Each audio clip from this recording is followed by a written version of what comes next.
A lot of my life has been defined by a very specific push and pull, the desire to be tied to things, to be fully committed, but then also the longing for optionality, freedom, and flexibility.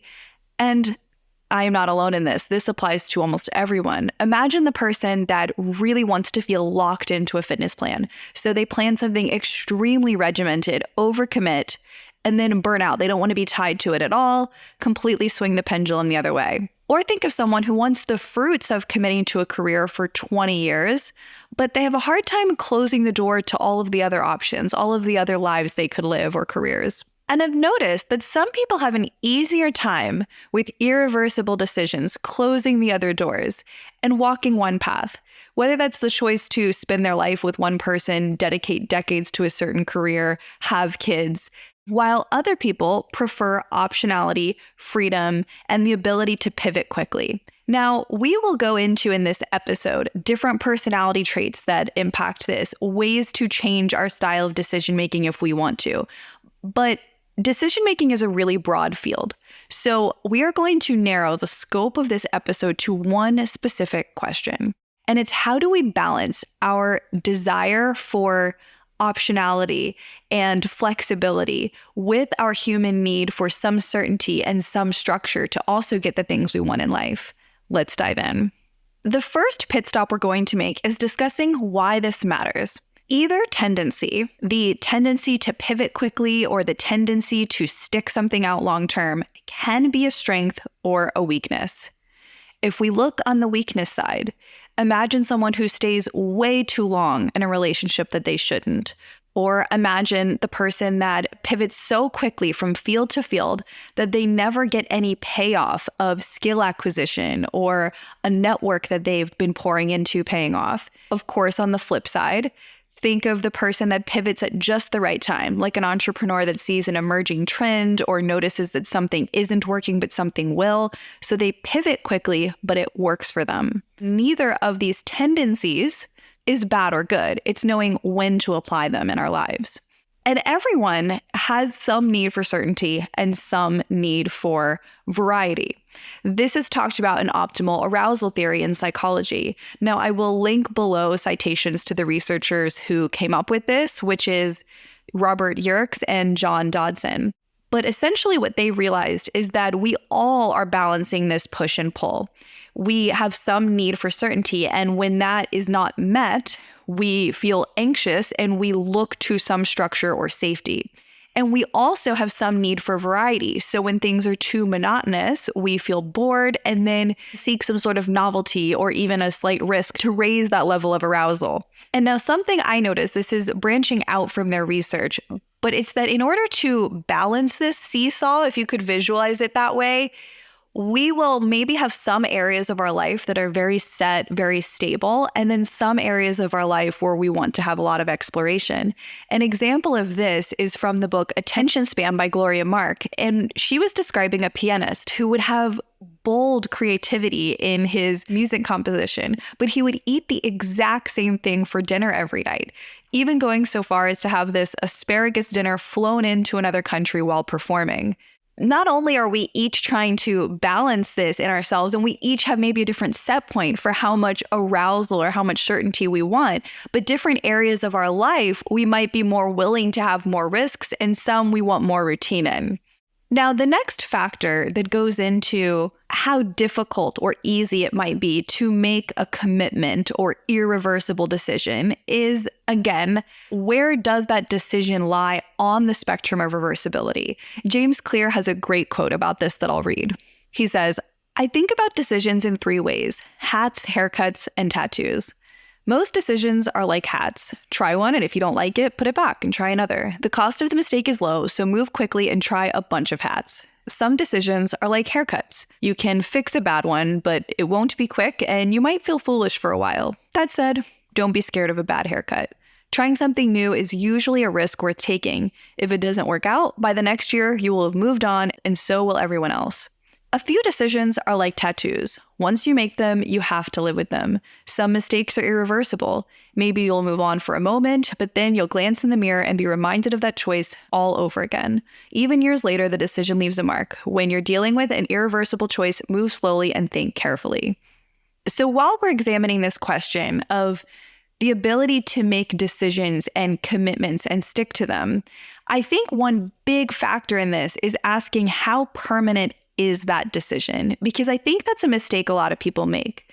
They think that whatever decision they're about to make is a lot more permanent than it is, so they evaluate far too long, or they don't realize that the decision is far more permanent and requires much more deliberation. A lot of the people that I talked to in preparation for this episode that have an easier time committing to things long term did do a lot of deliberation before they chose, so that by the time they've made the choice, it was very easy to stick to it long term because they evaluated all the pros and cons, streaks, weaknesses, how this would look long term. They mapped it out, so it's very easy to be locked in and committed. Let's talk about how personality types factor into this, and we're going to look at a bunch of dimensions. One of them is the openness spectrum within the Big Five personality metric. This is referring to openness to new experiences specifically.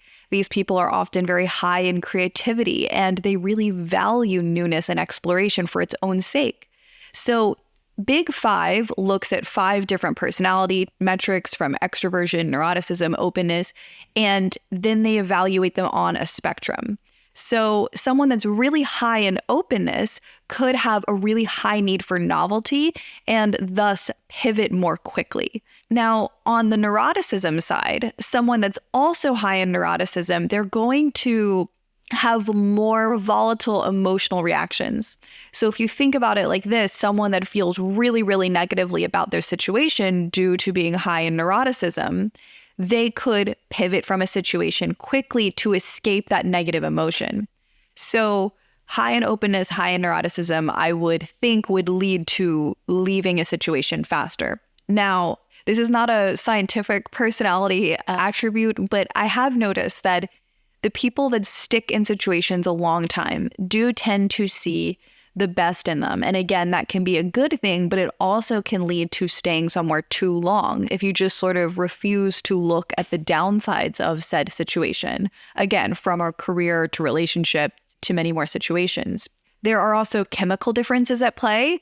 For instance, someone that has ADHD or someone that has a higher need for adrenaline and excitement could want to have more variety. And lastly, trauma responses. We all know that anxious attachment styles versus avoidant attachment styles would determine if we stay or if we tend to flee relationships. And that's a bit of a generalization. Of course, humans are a lot more complicated than just that one measure, but that framework could help determine this.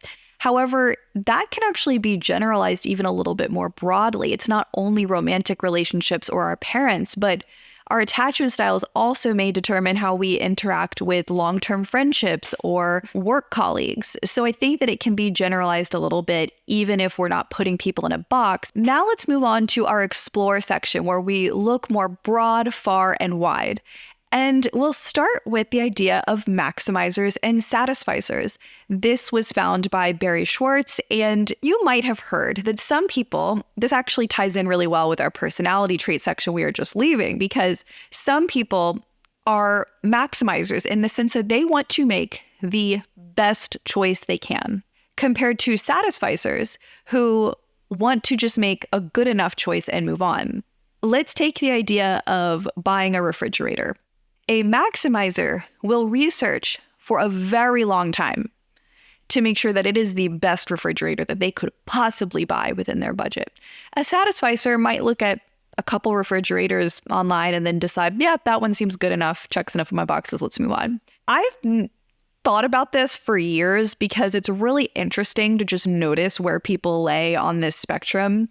I remember training one of my clients who was having a baby, she was expecting, and every single decision for buying things for her kid was so overwhelming between, should my crib be organic? And I don't even know if that's the right term. I know you're not eating it, but, natural, and everything was a really big struggle for her. Whereas I was training another client who was pregnant at the time, and she did not struggle with all of those decisions. I had just read about satisficers and maximizers at the time. It was really clear to me the cognitive load, how much more difficult it is to be a maximizer, to try to make the perfect choice. And perfectionism is a factor in a lot of this. Similar to what we talked about in the prior section, though, it depends a little bit on areas of life, because it's not just about buying things.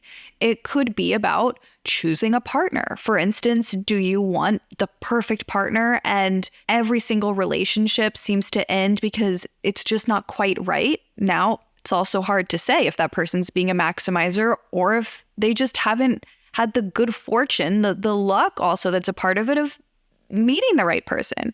Now, this also is not to say that everyone needs to couple up or follow a traditional path. I've followed a non-traditional path in a lot of areas of my life. It's more just studying this idea of what is, quote, good enough, and that can apply to any area of life. By the way, being a satisficer is not perfect, but I will acknowledge that it is a bit easier to be a satisficer. I am not. I am a maximizer. I'm often wondering, is this the right choice? Could I have made a better choice? And that's another factor in this. This is from Dan Gilbert, is the psychological immune system, which goes into the idea that often our minds build in emotional defenses so that we can feel better. An example of this might be someone that made an irreversible choice and maybe things aren't perfect, but they see it through the best light because it helps them get through the day. It helps them see things on the bright side. They maybe had a kid and maybe it wasn't their original plan to have one quite at that age, but then they see, it's for the best for this and this reason, and I feel good about this choice, and they learn to see the good in it. And a lot of this is called our psychological immune system. Now, this is stronger, I think, for some people than for others. For some people, they will constantly compare, and this goes to some rumination of wondering, well, what if this other thing would have been better? Now, having a kid is a little bit of a different example, because on the James Clear spectrum of how permanent a decision is, from hats to tattoos, I think a baby is a lot more permanent than a tattoo. We can get tattoos removed. So the spectrum goes even a little bit further than that. And there's decisions at all sorts of places within this spectrum. Now, one caveat here, because when I was explaining this to my partner in preparation for this, he thought that a lot of the split here was between people that were committing to a stable life versus people that wanted more exploration. You could think of people as renting or buying. You could think of the renters as people that date and don't marry. You could think of them as the people that, change careers quite a bit. Again, this kind of very free-flowing, flexible way of being versus a very locked-in way of being. But I would not go so far as to say that. You can be committed to the kinds of flexibility you want. A good example of this is Ramit Sethi. He talks about renting instead of buying often as a valuable way to have more flexibility if you don't feel like being settled in one place for a long time. But that could still be under the umbrella of commitment, because he's committing to renting, to having that flexibility, to using his other funds to invest rather than simply investing in real estate, for example. And so he's not having his head on a swivel like some of these people that maybe are on the extreme end of maximizing, thinking it's hard to make a choice, it's hard to make a commitment, what's the right choice? He's committed to flexibility. So that is one option. One of my good friends does not want to get married. They just know it's not the right choice to them. So it's not an inability to commit. It's a commitment to what feels right to them, which is to stay solo. So a lot of this, as we'll get into in our shift section, is just about knowing what's right to us and committing it. It's not just simply a choice between this kind of traditional life and not. It's more about, can we commit to what matters to us? Can we stay open in the ways we want to be open so we're not too locked in? And let's keep going. Speaking of committing to one path, no conversation on this would be complete without the idea of the Ulysses Pact from Homer's epic poem, The Odyssey. I have not read this, but I have repeatedly heard sayings about being tied to the mast. That is because sirens lured sailors to their deaths with enchanting songs, and so Ulysses had his men tie him securely to the mast so that he would not be lured. Now, this is a symbol for when people want to be tied to a specific future.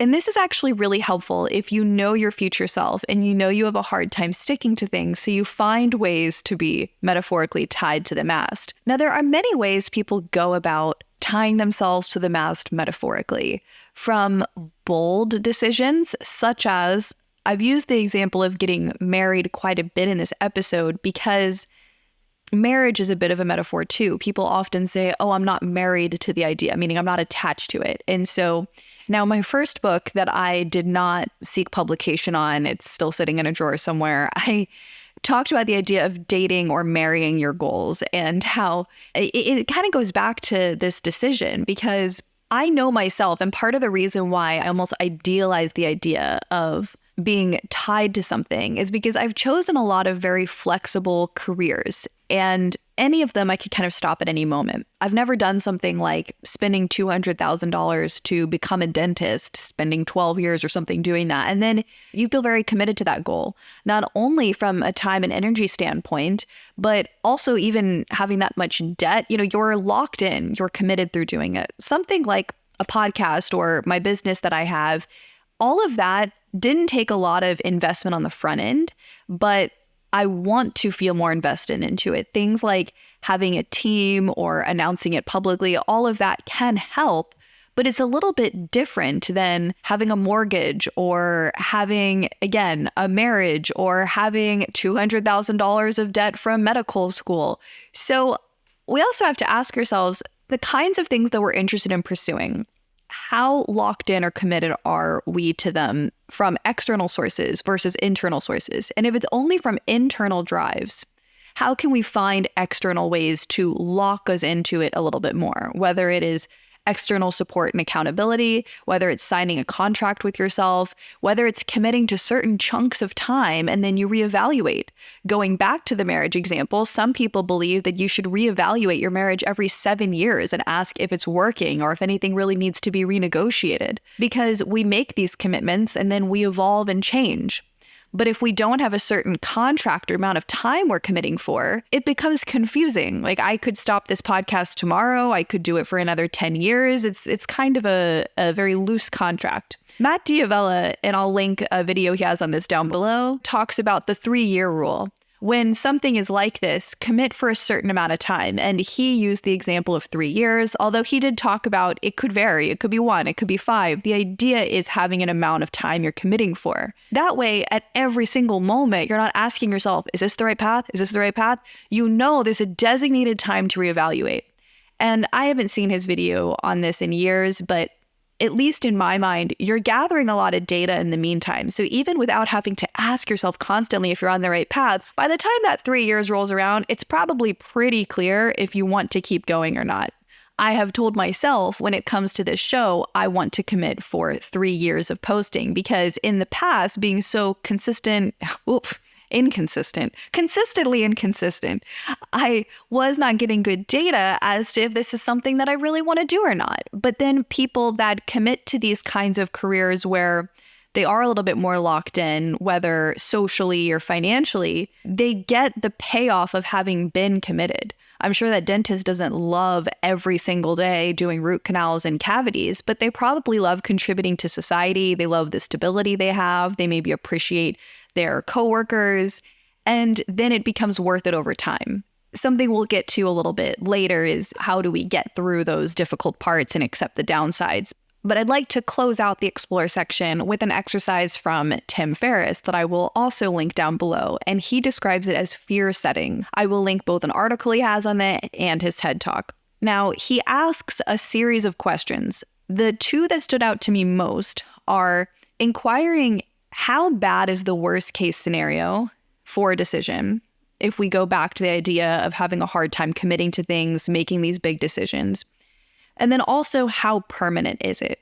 And I've also heard other sentiments in Silicon Valley similarly asking, is this decision that you're making really permanent, or does it just feel permanent? So if we really dig into what's the worst thing that can happen and is it reversible, we can be a lot more emboldened to make certain choices when we realize that the worst case scenario isn't as bad as we thought. And those downsides are often mitigated through being able to change certain things after the fact, recover, pivot, etc. Let's now move on to our shift section. This is where we get into resources, action steps, and mindset shifts so that we can help make everything that we talked about more actionable. And I want to start this out by a quote from Sylvia Plath. "I saw my life branching out before me like the green fig tree in the story. From the tip of every branch, like a fat purple fig, a wonderful future beckoned and winked. One fig was a husband and a happy home and children. Another fig was a famous poet, and another fig was a brilliant professor, and another fig was E.G., the amazing editor, and another fig was Europe and Africa and South America, and another fig was Constantine and Socrates and Attila, and a pack of other lovers with queer names and offbeat professions, and another fig was an Olympic lady crew champion, and beyond and above these figs were many more figs I couldn't quite make out. I saw myself sitting in the crotch of this tree, starving to death, just because I couldn't make up my mind which of the figs I would choose. I wanted each and every one of them, but choosing one meant losing all of the rest. And as I sat there, unable to decide, the figs began to wrinkle and go black, and one by one they plopped to the ground at my feet." This is by Sylvia Plath, The Bell Jar. Now, you've likely heard that quoted, even if you haven't read the book. I think that it's highly cited because she paints so viscerally the pain so many people feel, the difficulty with choosing one path or door. Now, I plan to make a completely different episode, and I might one day, on the wonder and optionality of so many different paths. I think the kinds of people that have a hard time choosing are the kinds of people that would listen to this podcast because they maybe have a lot of wonder and curiosity, and it's not that they can't tolerate the downsides of one path. It's that they're so incredibly curious about the wonders of each and every other path. For a long time, it's actually why I was an actor, because it was hard for me to commit to one path in my own life, but being able to be a different person constantly, from an architect to a secret agent to a mom to a princess in a faraway land or a superhero, it is so fun because you're playing make-believe, so there's no bounds for what could happen. It's one of the reasons I still do love to act. But through time, I've learned to also commit to my own life and not view these as a potential escape because I didn't know what I wanted in my own life. Now, I'm not going to try to say that this is some bold solution that will solve all of your problems. I think that it takes some pondering, but other than accepting the downside, which we're going to get into, I think it also requires trying on a little bit of our Satisficer hat instead of our Maximizer hat. Because often I think I was looking for the right path, the perfect path, instead of a path that I wanted to walk, a life that feels worth living in a sea of infinite options, because you only get to the good parts through commitments and trade-offs. And I know that sounds kind of trite, but I think all of the things that have felt the most worthwhile in my life were the things that I couldn't walk away from. And because I'm someone that pivots so easily, had I been able to pivot quickly away from those things, I might have. But then seeing the fruits of those commitments helps me now, I think, stick to commitments and tie myself to the mast versus being forced into them externally.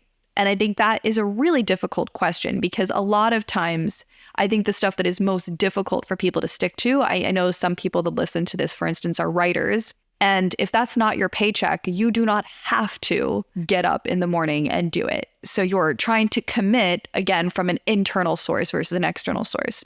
Now, I don't want to get too off track, but I just think that's another factor, an environmental factor of like what is going on in your life that is making you committed or not committed to things. It's sometimes not an internal personality trait. It's just the factors of your life itself. Now, when it goes back to reshaping how we make these decisions in an internal way, I like to go back to economics. And we know marginal cost and marginal benefit theoretically, but often we don't want to, as I say, accept the opportunity cost or pay willingly the opportunity cost. Opportunity cost meaning your next best alternative, whichever option you would have chosen, if not this one. In the example of, let's take the dentist. I don't know why I use dentist so much as an example.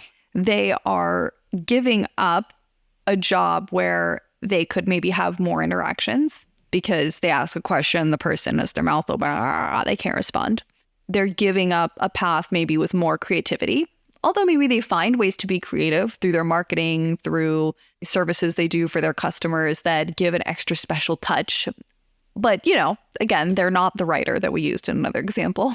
They're giving up having flexible time because they have to be available at times other people can make appointments. There's trade-offs. And again, we talked about this in the beginning. Some people more willingly pay those trade-offs more than others. And I do think that that goes back to the idea of maximizers and satisficers. I just think that some people have an easier time accepting the downsides compared to others. I think other people want to demand pushing for something to be better. And that's not always a bad thing. It doesn't mean that they're entitled necessarily. Sometimes those same people are who push society to be better because they can see, hey, we don't have to just accept this. We don't have to just tolerate it. We can push for better. So all of these things can be double-edged swords. And that's why it's a little more philosophical versus a straight answer. Now, a couple times in this episode, I mentioned that some people might just have an easier time with these commitments, or their psychological immune system might be stronger, so then there is less rumination or wondering. But there are ways that we can strengthen our psychological immune system. For example, CBT, or doing certain types of therapy or even just workbooks that help you question your beliefs. Learning to be more present, or tools like meditation to just be in the moment versus wondering about different possible moments. Or there's a great book called Grit by Angela Duckworth, and we could dedicate a whole other episode on learning to do hard things and learning to tolerate discomfort more effectively, but we'll save that for a future episode. Sometimes then people wonder, well, when do I commit and when do I keep looking? There's a really good TED Talk on this that I'm going to link below. There's this woman who basically goes into the math of love and goes into, well, this is exactly how long you should date. And then that's when you probably have a good idea of what types of people there are out there. And then after, I think it was maybe 37% of your eligible, that maybe you want to have kids, so your childbearing years, you date. And then the next best person out of all of the people that you've seen, when you have the best alternative yet comes up, you commit to them, because that certain percent of time dating, you kind of have a good idea of the market, and any additional just waiting because the person doesn't seem quite right could mean that you miss your chance to commit to something. Now, this again is not implying that everyone wants to date or commit. It's more of just an interesting theoretical way you could think about a lot of things. For instance, if someone just kept, I don't think people do this because your money depends on their careers, but if someone just kept pivoting careers thinking this isn't great, you might do that for a certain amount of time. Then you will have seen what's out there. And then the next thing that seems the best out of the alternatives you've seen, you commit to, because you're not expecting perfection. You're evaluating based on some trial and error and then committing. A lot of this is also tied to regret, which I would like to save for a different episode, because otherwise this is going to get a little bit too far reaching, but how we evaluate our choices over time. But let's finish with just a few more practical, quick insights. One could be to practice the tendency that does not come naturally to you. For example, if you're someone that deliberates constantly on every single choice and has a hard time just making a quick decision on those hat choices, for instance, what kind of yogurt to get, maybe trying something new and deciding relatively quickly can help train that muscle. If you're someone that makes decisions extremely quickly and you want to train your deliberation muscle, maybe doing something like playing chess or doing things where it requires you to slow down and use a little bit more of your deliberative skills. And if you're someone that pivots a lot or has a hard time committing to long-term things, one thing that you can ask yourself to see if it's working for you or not is asking, is this strategic optionality, keeping doors open because you want to use the freedom and it's valuable to you? Or is it fear-based optionality, keeping doors open because you're scared to walk through any of them? Because that also feeds into the idea of asking, is this working to you? Like I mentioned before, some people, more freedom, more optionality works for them. For some people, it's not, and they feel paralyzed in a sea of potential open doors. That is something to ask. And on the flip side, asking yourself, are my commitments working for me? Or have I just simply stopped asking if change is possible? And that goes back to the idea of locus of control. How much control do people feel they have over their lives? I think a lot of times the people that commit to things and stay in them a really long time, sometimes it's because they're good at commitment, and sometimes it's because they don't even realize that change is possible. So something to consider on that side as well. Now I'll end this with some potential videos you could watch next, but I do just want to close out by saying that a leap is beautiful when it is earned and when we're diving and committing to what feels truly right to us. Here, we're just simply asking the question, how quickly should you commit? How many things should you commit to? And when should you reevaluate? If we're committed to too many things, we're going to feel pulled in many directions. If we're committed to nothing, we feel a little bit like untethered and as though we might fly away like a free balloon. But when we're committed to a couple of things that are really right for us, I believe we feel anchored and grounded, but also have the ability to still move. And it's a really good feeling. So I would love to hear what you think as well. If you want some potential episodes after this, decision making is something I talk about a lot. So I'm going to give you some potential avenues you could go. If you have a hard time making it past sticking points and mastering a certain skill, I will link an episode on mastery down below. If you have a hard time jumping in and making a decision when it's reversible, but you still feel scared to even try, I have a video on if you are stuck living in fantasy and planning and not jumping in. I can link a video on that. What brought up this is that I'm doing a big deep dive on the decision to be a parent or not in the modern world. So that brought up the idea of decisions that are reversible and not reversible, such as that. That is coming out January 4th. We're taking off the week between some of the holidays. The 28th, I won't be posting, but if you're listening to this after January 4th, 2025, you can listen to that parenting double feature deep dive. And one last one you could consider, this is one I made many years ago, so I still think I would stand by a lot of the advice. It's how to choose a vocation. I made an episode on that. I'll link that below as well.